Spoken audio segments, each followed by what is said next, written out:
Good evening, ladies and gentlemen. It's the 20th of April on the calendar, and let's take a closer look at what is happening in the world of international business.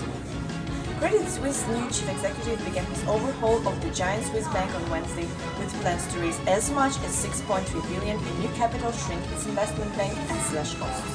The bank, which is based in Zurich and has large operations in New York and London, is betting on growth in Asia and other emerging markets, where it will build up its private banking and wealth management business. It also said that it would seek to publicly list part of its Swiss banking operations, but that it would retain control of the business. The new chief has inherited a bank that is facing steeper capital requirements by regulators and that has been criticized for not reducing the size of its investment bank operations as aggressively as some of its rivals like UBS. The new chief has inherited a bank that is facing steeper capital requirements by regulators and that has been criticized for not reducing the size of its investment bank operations as aggressively as some of its rivals like UBS. Yet, the change, of course, was not greeted with enthusiasm by investors on Wednesday.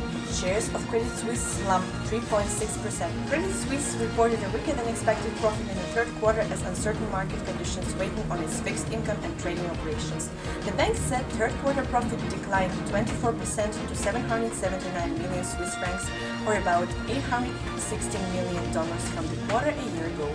Revenue fell 9% to 5.99 billion francs.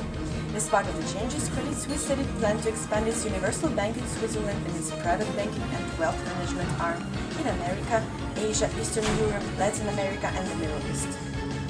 Now, let's move on to the next Trump tax policy that would be a huge gift to hedge funds and private equity owners. The Trump administration unveiled a broad outline of its proposed tax overhaul Wednesday, and although the plan was short in details, it did include a measure that could be a huge boon for the richest Americans. 15% tax rate for corporations could also be applied to individuals. The hedge funds and private equity managers who candidate Donald Trump used to say were getting away with it. That was a short summary of the most current news in the international business market. I wish you a good evening and stay safe.